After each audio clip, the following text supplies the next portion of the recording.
Okay, so we look at the Final Fantasy 15 demo at 21:9. We've got a little snapshot of what the full game is going to be like, and it does give you a good taster of what to expect, with fighting, exploration, and huge beasts to contend with. It has personally created a bit of interest for a series that I've not had any interest in previously, but I wouldn't say it's sold me on it yet. It feels at times that it believes it's giving you more than it really is. But anyway, let's go over the 21:9 support. So with Japanese devs, there is a terrible history of them failing to support 21:9 at all. Thankfully, much to my surprise, the game actually has native ultra-wide support. Totally couldn't have believed it until I saw it. Gameplay correctly shows off more on the sides of the screen in all moments with no pop-in or lighting issues. This applies to all in-game cutscenes, and pre-rendered cutscenes are just 16:9 with black bars. The HUD scales to the sides of the screen without stretching for the most part. There is a stretched circle of 2 arrows that pops up every so often, but that appears to be the only stretched HUD element. Screen effects too use the entire screen space, and menus are just 16:9 with black bars, and the same for loading screens, something that you will be looking at for a long time with the terrible loading times in this game.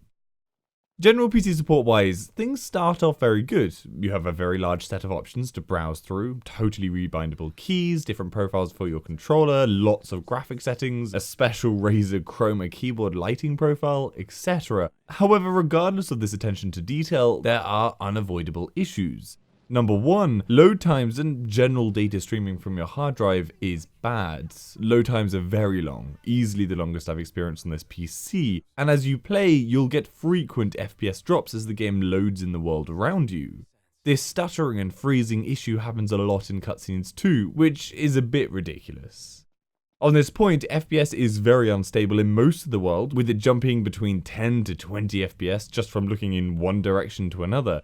It means that even on a G-Sync monitor, gameplay isn't comfortably smooth. You're perpetually waiting for the next FPS hit, and it is frustrating. These optimization issues, I'm sure, can be ironed out in the final game. If they will, we'll just have to wait and see, but I really hope they are. I somehow doubt they all will be though. For the meantime, an SSD might alleviate some of these issues.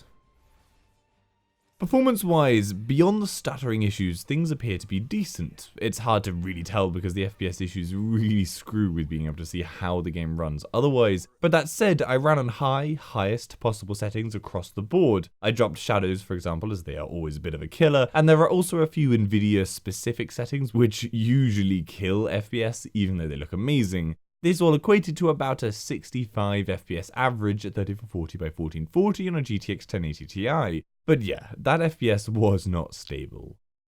Now, a word of warning for those on surround sound systems, this does not support us. It only has stereo sound. Now, that's bad enough, but the most annoying issue is that the game flat out refuses to play any audio to a device that is set to play surround sound. So you have to manually change your Windows sound settings to stereo before any sound will come out. Just a heads up for those playing the demo, I'm sure this will be patched by launch. So, gameplay-wise, and I'm going to preface this with the fact that it's the first Final Fantasy game I've ever played, and I know nothing about the previous games, so you're on this ride for the first time with me, but this looks like a primarily fighting title. There is a lot of depth to weapon customization and abilities that can be utilized when killing foe, and the combat is great. It's satisfying, challenging, diverse, fast-paced, and most importantly, fun. The customization and depth is actually really huge when you look at the upgrade menus and see everything to potentially unlock. The demo only has a few bits available to purchase, but it gives you enough of an idea of what to expect. The explorable world is pretty sparse, with just a smattering of things to see and do. Graphically, it does all look pretty lovely, however, I have a real gripe with travel in this, how you explore this world. Running about is pretty damn slow, it takes ages to get anywhere. And this wouldn't be an issue if it weren't for the ridiculous fact that the car, this apparently epically cool car, can't leave the road. Again, I'm coming from a background of zero knowledge on the series, but this car on tracks mechanic is horrendous. You literally can accelerate or turn into the other lane, nothing else. And to make things even more frustrating, traveling distances can't be done instantly. You have to literally sit for minutes at a time and wait for your partner to drive. You can drive if you like, but it won't get you there any faster and just requires you to hold down the accelerate button for ages, and I can't see the fun in that. I really don't understand the point in this. I literally just took out my phone or walked away from my computer when driving around. Now, how this will play out in the full game, I have no idea. Maybe this car is just a viewpoint piece for the demo that sort of forces you to take in the views, but yeah, it's not my cup of tea. Now, there is potential for great gameplay peeking its head up in various parts of the demo, such as the conversation branches, and the story sounds compelling. That said, my overall feeling with this demo was that it thought it was giving you such an epic abundance of gaming content, but in reality it only excels at one facet: fighting. Everything else just feels lackluster and uninteresting. Cutscenes are okay, but a bit too over the top and cheesy in an awkward way, with these 4 supposedly cool guys working their way through this hostile world. It's small things like not being able to swim, the world lacking an interesting quality, and the characters, at least for me, not being interesting.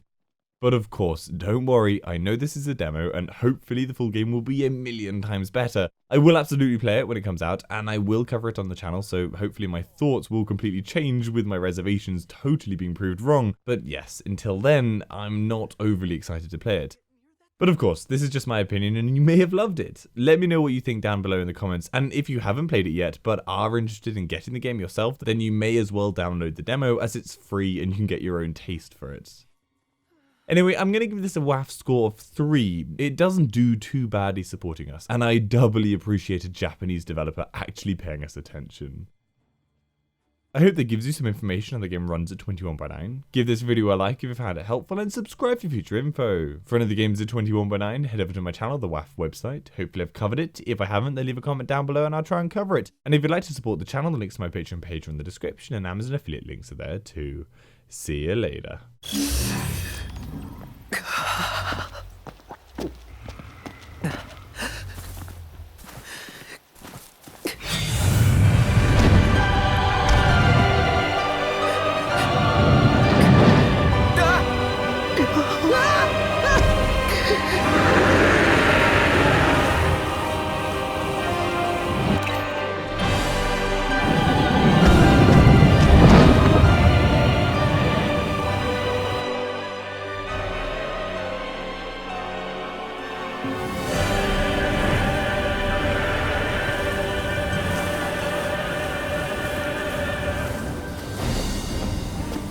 Off it goes. Oh, we made it out alive.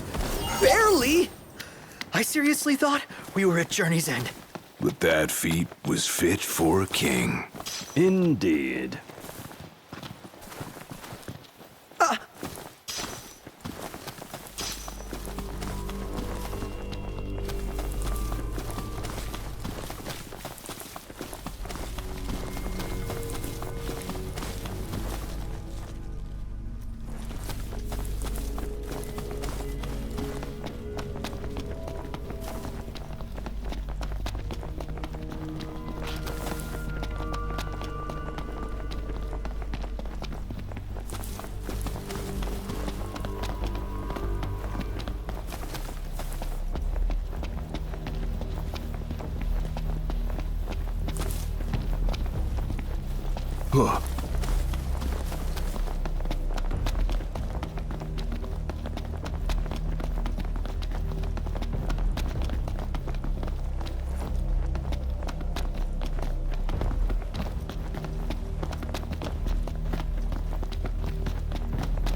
Knocked! Try to hit him from behind!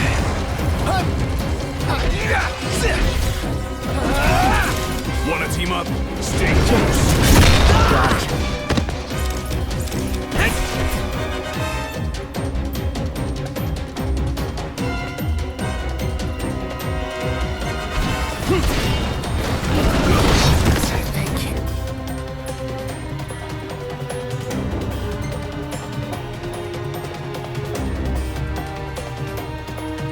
Behind us!